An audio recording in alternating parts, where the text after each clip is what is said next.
ETF index mutual funds నేర్చుకుని stock మార్కెట్లో రాణించాలనుకుంటున్నారా? వెంటనే ఈ నెంబర్కి కాల్ చేయండి. నమస్తే రమ్మగారు. నమస్తే జీ. ఏదైనా చందమామ కథ చెప్తారా? చెప్తాను చేయండి. ఈ మధ్య అంటే ఇప్పుడు కొద్దిగా తగ్గినాయి. ఇదివరకటి కాలంలో అంటే కొంతకాలం క్రితం చైన్ స్నాచర్ కుర్రాడు ఒకడు పట్టుబడ్డాడు, ఇంజనీరింగ్ స్టూడెంట్. ఇళ్లల్లో దొంగతనాలు అవుతున్నాయి, స్టూడెంట్సే దొంగతనాలకు పాల్పడుతున్నారని బోల్డ్ వార్తలు వినేవాళ్ళం. అవునండి, అవును. ఈ స్టూడెంట్ ఏజ్లో ఏంటంటే వాళ్ళకి ఏవో అవసరాలు, బోళ్ళని కోరికలు, సరదాలు, వాళ్ళని వెళ్ళి చూసి చేసేసేయాలి. ఇళ్లలో అంత అవకాశాలు ఉండవు. వీళ్ళు హైఫై కాలేజీల్లో చేరతారు, కెపాసిటీ తక్కువ, కాలేజీలు పెద్దవి, అక్కడ మిగిలిన డబ్బులున్న పిల్లల పద్ధతులు చూసి వీళ్ళకు కూడా చేయాలనిపిస్తుంది. దాంతో దీనికి దిగటం దొరకనంతకాలం బాగుంటుంది, అంతే. దొరకనన్నాళ్ళు దొరికితే దొంగ, అంతే కదా. ఇప్పుడు దాన్నే ప్రొఫెషన్గా తీసుకుని దొరికే వరకు చేసేవాళ్ళు ఎంతమందో ఉన్నారు. అలాంటి విషయం మీద ఈ కథ. ఓకే. ఇదేంటి అన్నిటికంటే నీచమైన వృత్తి కథ పేరే అది. పూర్వం అంటే ఒక సుమారైన ఊళ్ళో రంగిశెట్టి అని ఒక శెట్టి గారు ఉండేవాడు. ఆయనకి చక్కగా సరిపోయేది షాప్ ఏదో ఉండేది. పై ఊరు నుంచి వస్తువులు తెప్పించుకునేవాడు, ఊళ్ళో మారుబేరానికి అమ్మేవాడు. అంతేగా అలాగే చేస్తారు కదా, పల్లెటూళ్ళ నుంచి చింతపండ్లు, బెల్లాలు అవి ఇవి తెస్తే వాటిని కూడా అమ్మేవాడు. తినా కూడా సరిపోయేది వాళ్ళకి. ఏదో ఒక్క రవ్వ వెనకేసేవాడు, బాగా కాదు. చిన్న ఊళ్ళల్లో ఏముంటాయి అంతంత. అయితే ఈయనకి రాని ఏమనిపించేది, కొంచెం తనకంటే పెద్ద పెద్ద వాళ్ళని చూసి వీళ్ళంతా భలే సంపాదిస్తున్నారు, పెద్ద పెద్ద వ్యాపారాలు పెట్టి, పిచ్చి వ్యాపారం నేను చాలా తక్కువ సంపాదిస్తున్నాను, నాకు ఈ డబ్బులు చాలవని అనిపించేది. అయితే ఏమైంది, ఆ రోజుల్లో ఏమైందట, ఒక లక్షాధికారి ఇంట్లో దొంగలు పడ్డారు. ఎంత డబ్బు నగలు పోయినాయోట. ఈయనకి ఏమనిపించింది, వాళ్ళకి పోతే పోయినాయి కానీ పట్టుకెళ్ళిన వాడు ఒక్క రాత్రి కొట్టేశాడు కదా మొత్తం. ఈయన 10-15 ఏళ్ళ నుంచి బిజినెస్ చేసి నానా చావు చచ్చి, నానా గడ్డి గరిచి, అడ్డమైన కాళ్ళు పట్టుకుని, కడుపు కట్టుకుని, అంతేగా, అంతే సంపాదించి పెడితే వాడు తెల్లారేసరికి ఉడాయించేసాడే మొత్తము. వాడి పని బాగుంది. మనం రోజు అమ్మి అమ్మి అమ్మి అమ్మి నెల తిరిగేసరికి ఒక 100 రూపాయల కళ్ళ చూస్తున్నాం. అందులో 20-30 ఖర్చులే పోతాయి. వీడేమీ లేదు, రాత్రి వచ్చాడు, తెల్లారేసరికి గోవిందా వీడు నష్టపోయాడు కానీ వాడు లాభపడ్డాడు. అది బాగుంది అనిపించింది. ఓకే. దాంట్లో ఉన్న రిస్కులు ఆలోచన లేదు. సరే ఎట్టగైనా దొంగతనం నేర్చుకోవాలి అనిపించేది ఈ రంగిశెట్టికి. దొంగలు ఎక్కడ కూడతారు అనే విషయం మీద ప్రతి వాళ్ళతోటి చిన్న డిస్కషన్లు చేసి, ఎక్కువ అడిగితే జనానికి అనుమానం వస్తుంది. మెల్లిగా కనుక్కున్నాడు. ఊరి చివర ఒక పురాతన పాడుబడిన శివాలయం ఉంది. కార్తీక మాసంలో తప్పిస్తే మామూలుగా ఎవరు ఆ గుడికి వెళ్ళారు. అది ఎక్కడో ఉంది ఊరి చివర. అక్కడ దొంగలు కబుర్లు చెప్పుకుంటారు, అంటే సమావేశం అవుతారని కలుస్తారు, అందరూ కలుస్తారు. సరే ఈయన ఏం చేసేవాడు, రోజు పోయి అక్కడ పడుకునేవాడు, అక్కడ కూర్చునేవాడు. కొంచెం నడివేసి వచ్చేసరికల్లా మగవాళ్ళు ఇళ్లలో పడుకోవటాలు, తలుపులేసి పడుకోవటాలు ఉండవు. పిల్లలు భార్యలు లోపల పడుకునేవాళ్ళు, ఇతను వాకిట్లో పడుకునేవాడు. వాకిట్లో నుంచి లేచి వచ్చేసేవాడు. ఈయన ఎక్కడికి వెళ్ళాడు ఇంట్లో వాళ్ళకి తెలియదు, ఊళ్ళో వాళ్ళకి తెలియదు. పోయి ఆ శివాలయం గట్టు మీద ఓ పక్కన కూర్చుని ఉండేవాడు. మెల్లిగా నిద్ర పట్టేది చల్లగాలికి మెలకుగా ఉండి చూస్తూ ఉండేవాడు. అయితే ఒకనాటి రాత్రి కొంతమంది దొంగలు మాట్లాడుకుంటున్నారు. విన్నాడు బాగా. వాళ్ళు ఎంత సాహసోపేతమైన వృత్తో అర్థమైంది. ఊరికే కొట్టుకెళ్ళిపోవటం కాదు, ఎన్ని చూడాలో వాళ్ళు. కుక్కలు వెంట పడకూడదు, నక్కలు వెంట పడకూడదు, ముసలమ్మలు ఎవరు మెలకుగా ఉండకూడదు, ఏ రోడ్డు మీద దొంగతనం చేస్తారో ఆ రోడ్డు మీద జనాలు ఎవరు బయట పడుకోకూడదు, ఆ రోడ్డు మీద దీపాలు ఉండకూడదు, కొన్నిళ్ళకి తాళాలు ఉండవు. ఎంత అబ్జర్వేషన్, చాలా సైన్స్ ఉంది ఇందులో అనుకున్నాడు. అయితే ఏమైంది, రోజు వెళ్ళేవాడు. రోజు ఏవో 2-3 రోజులు వరుసగా మాట్లాడుకున్నారు, వింటున్నాడు. ఒకనాటి రాత్రి వెళ్ళేసరికల్లా ఒక 2 దొంగలు వచ్చారు అక్కడికి. ఒక కావిడ వేసుకుని వచ్చారు. కావిడ అంటే తెలుసు కదా, ఒక బద్ద ఉండి 2 పక్కల ఇట్లా ఉట్లు లాంటివి ఉంటాయి. వచ్చి కావిళ్ళు వేసుకుని వచ్చారు. చూసి అటు ఇటు చూసి మాట్లాడుకుంటూ అక్కడ కూర్చుని ఉండే ఈయన చూసి, ఏమో రోజు ఇక్కడే కనపడతావు, మాతో వస్తావా అని అడిగారు. ఇది కావాల్సిందేంటి, వాళ్ళతో వెళ్ళి ప్రాక్టికల్ నాలెడ్జ్ చూడాలని అనుకుంటున్నాడు. అప్పుడు వాళ్ళు అన్నారు, వీడు అడిగాడు, ఎక్కడికి బాబయ్యా ఏమిటి అని. ఒక దొంగతనానికి వెళ్తున్నాం, ఫలానా వీధిలో, వస్తావా? నీకు ఊరికే కాదు, నీకేదో ముట్ట చెప్తాం అంటే సరేనన్నాడు. నువ్వేం చేస్తావు అని వాళ్ళు అడగల. ప్రతిరోజు ఊరి చివరి వచ్చి పడుకునేవాడు, అవకాశం కోసమే పడుకున్నాడు అనుకున్నారు వాళ్ళు.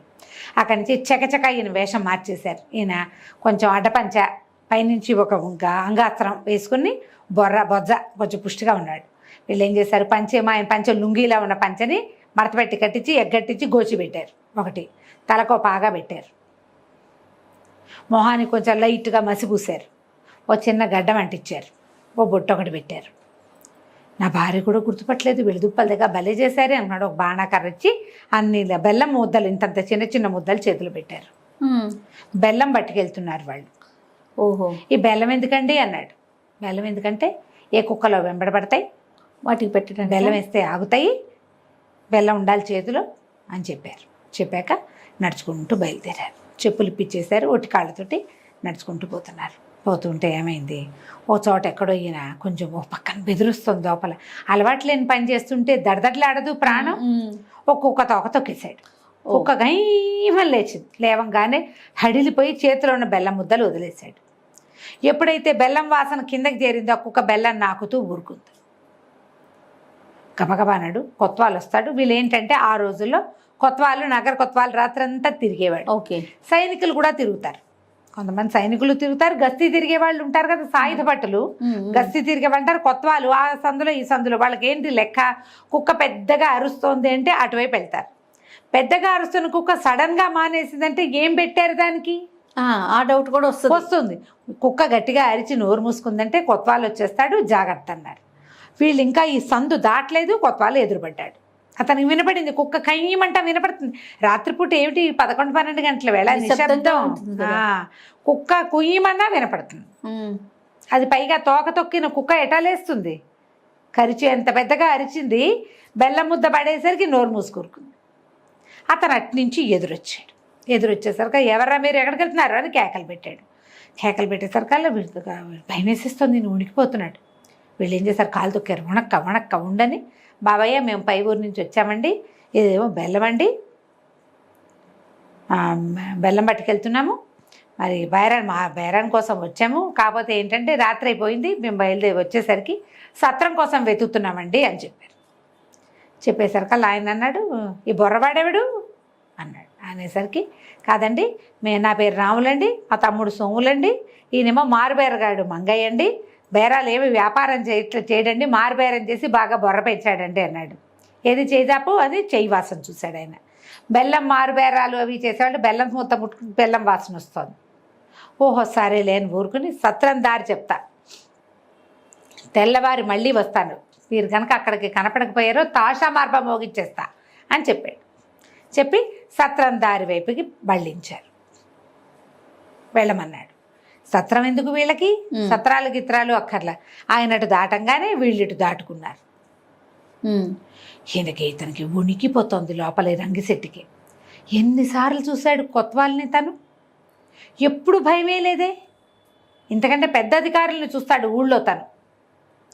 ఎవరిని చూసినా మనకేం భయమేమి ఉండదు. మనం మామూలుగా చూస్తాం. ఇప్పుడు ఐపీఎస్ ఆయన ఎవరో వస్తే ఆయనకేసి చూస్తుంటాం. మనం కాళ్ళు ఎప్పుడు వణుకుతాయి మనకి, తప్పు చేస్తే కదా. లోపల నుంచి వణుకు ఎట్లా వస్తుందంటే పళ్ళు కూడా టకటకలాడిపోయేలాంటి వణుకు వస్తుంది. ఇంత భయం వేస్తుంది ఎందుకు నాకు, ఇంకా ఏమి మొదలైందే, మొదలెట్టకుండానే భయం వేస్తే తుదిదాకా చేరాక నా బతికేమిటి. అదే సరే ఏం చేయాలో తెలియలే. వాళ్ళు ఏం చేశారు, ఆ ఇంట్లోకి తీసుకుపోయారు. వాళ్ళు ఒక ఇల్లుకి వైపుకి దారి తీశారు. ఇప్పుడు సత్రం దగ్గరికి కొత్వాలు వచ్చి అక్కడ సత్రంలో వీళ్ళు కనపడకపోతే వీళ్ళ కోసం వేటాడతాడు ముగ్గురు. అవును, అందులో తనకి పెద్ద బొజ్జ ఉంది, తను గుర్తుపెట్టేస్తారు. సరే ఆ ఇంటి దాకా వెళ్ళాక ఏమన్నారు, ఈ బెల్లం బుట్టలో పక్కకు పెట్టి, అరే మేమిద్దరం లోపలికి వెళ్తాం, ఈ శెట్టి కాదు ఈ వ్యక్తిని బయట ఉంచుంటాడు అని చెప్పి శెట్టిని బయట నుంచో, నువ్వు ఎవరైనా వస్తే విజిలేయమన్నారు. వాళ్ళిద్దరూ లోపలికి వెళ్ళాక రంగశెట్టికి నుంచో బుద్ధి కాల. ఇప్పుడు ఎవడైనా వచ్చినా నా కాళ్ళు వణికిపోతాయి కదా. వాళ్ళిద్దరూ దొంగలైతే నేనేం చేయకపోయినా వాళ్ళతో వచ్చిన వాడిని నేనేమవుతాను, అదే కదా, దొంగే అవుతానా. టక్కి వెళ్ళిపోయాడు ఇంటికి. వెనక్కి వెళ్ళిపోయి నడుచుకుంటూ వెళ్ళిపోయాడు. ఈ వెళ్ళిపోతుంటే ఒక చోట తెల్లవారుతుంటే ఎట్లా కనపడింది, ఒక 2 సైనికులు ఒక దొంగని వెనకాల నుంచి చెర్నాకోలతో కొడుతూ తీసుకెళ్తున్నారు. వాడి పెళ్ళామో పిల్లలు లబో దిబోమని ఏడ్చుకుంటూ పోతున్నారు. అమ్మో నా పని కూడా ఇంతేగా. శెట్టిగా కొన్ని సంవత్సరాలుగా వ్యాపారం చేసుకుంటూ మా తాత నాన్న కూడా వ్యాపారాలు చేస్తూ శెట్టిగారు అనిపించుకుంటున్నా. ఇప్పుడు దొంగగారు అని ఎవడరు, దొంగగారిది కొడుకు అంటారు. అదే కదా. అంతే కదా, ఏమో బూతులు కూడా వస్తాయి. ఏ అమ్మ బాబోయ్ అనుకున్నాడు. ఇంటికి వెళ్ళిపోయాడు. ఇంటికి వెళ్ళిపోయి వాళ్ళది వాకిట్లో ఇల్లుండి అది బయటకు ఉండి బావలు వాకిట్లో పడుకుంటాడు. రోజు పక్క అక్కడే వేసింది. పెళ్ళని రోజు పక్కేస్తుంది. ఈయన పడుకున్నట్టు నటిస్తాడు. ఆవిడ లోపల పోయి తలపేసుకుంటుంది. ఈయన ఇటు శివాలయం దారి పడతాడు. చకచక వెనకాల పెరట్లోకి వెళ్ళిపోయి ఆ పంచాన్ని వాడు గోచి పెట్టించారుగా, గోచిని మామూలుగా తీసేసుకుని శుభ్రంగా అక్కడ కాస్త వెలుబుడుతుంటే బూడిద రాసుకుని మొహం అంతా తోమిసుకు మసెంటిచ్చారు కదా, ఆ గడ్డం తీసేసి తలపాగా తీసేసి మొహం అది శుభ్రంగా పంచతో తుడిచేసుకుని వచ్చి బకెట్లో పడుకున్నాడు. ఆ లోపల ఎన్ని వేల సార్లు కొట్టుకుందో గుండె, ఎంత భయం వేసిందో. రాత్రిపూట మొహం ఎందుకు కడుగుతున్నావు అని అడుగుతారు ఎవరైనా. పక్కింటి వాడు గోడ పెంచి చూసినా అడుగుతాడు, ఏమిటి ఈ టైంలో మొహం కడుక్కుంటున్నావని. అంతేగా. ఈ కాలం కాదు కదా, పాతకాలం వేరు కదా. రాత్రిళ్ళు నీళ్ళతో మొహాలు కడుక్కోటాలు అవి ఉండవు. అది విపరీతమైన పని. ఎందుకు కడుక్కుంటున్నావు? ఉడుక్కుంటూ ఎలా అగోలాగా వచ్చి పడుకున్నాడు. ఒక గంటకి దడ అణిగి 4 నుంచి 5 దాకా దడ అణిగి 5 తర్వాత బాగా నిద్ర పట్టేసింది. నిద్ర పట్టేసరికల్లా తెల్లవారేసరికి భళ్ళు మన తెల్లారింది. ఈయన లేచి వాకిట్లో కూర్చున్నాడు. భార్య లోపల నుంచి వచ్చి, ఏమండో ఇది విన్నారా, మీరు ఇందాకే పడుకున్నారు, ఏమిటో లేటుగా నిద్ర పట్టిందో ఏమో, నేను 2 సార్లు పిలిచాను, నువ్వు లేవలేదు. మరి కొత్త వాళ్ళట ఏదో సత్రం దగ్గర 2 దొంగ వాళ్ళని వెంబడించట, కత్తులతో పొడిచి చంపేశారటండి, రైతులు అని చెప్పారట అని చెప్పింది. ఊరంతా చెప్పుకుంటున్నారు పొద్దున్నే తెల్లారేసరికి. ఎక్కడ ఉంటే మన రంగిశెట్టి సంగతి ఏమయ్యేది. అంతేగా. దండం పెట్టుకున్నాడు. మనం ఏ వృత్తి చేసుకుంటున్నామో దాంట్లో ఇంకొంచెం బాగా చేసుకోవాలి, కానీ ఈజీగా వస్తుందని దేనికోసమైనా వెళ్ళొచ్చా? అన్నిటికంటే నీచమైన వృత్తి దొంగతనమే. నువ్వేం చేస్తావు? పరాయి వాడి కళ, వాడి ఆశ, వాడి జీవితం నాశనం, వాడి సంపాదన అంతా తీసుకుంటావు. దాంతోపాటు నువ్వు ఇంకోటి ఏం తీసుకుంటావు? వాడి ఏడుపు, వాడి తిట్లు, వాడి శాపనార్థాలు, వాడు బతుకంతా తిడతాడు నేను. అవును. ఈ డబ్బులతో పాటు దాన్ని మోసుకుంటాం కదా మనం జీవితాంతం. అంతేగా. ఈ సూత్రాలు లాగేస్తారు మెళ్ళో ఇంచి. ఎంత బాధపడతారు జయ ఆడవాళ్ళు. సొంతమ్మ మెళ్ళ సూత్రాలు లాగలరా ఎవరైనా? ఎంత ఉసురు కదా. వాళ్ళ ఉసురు తగిలిపోతుంది కదా మనకి. దొంగతనం అంత చెడ్డది ఇంకొకటి లేదు, నా వ్యాపారమే మంచిది అని తెలుసుకున్నాడు. అని తెలుసుకుని ఆ తర్వాత ఎప్పుడు తేలికపాటి వృత్తులు, తేలిగ్గా డబ్బులు సంపాదించడం ఎలా, ఇంకొంచెం సంపాదించడం ఎలా అని ఏనాడు ఆలోచించలే. కథ కంచికి మనం ఇంటికి.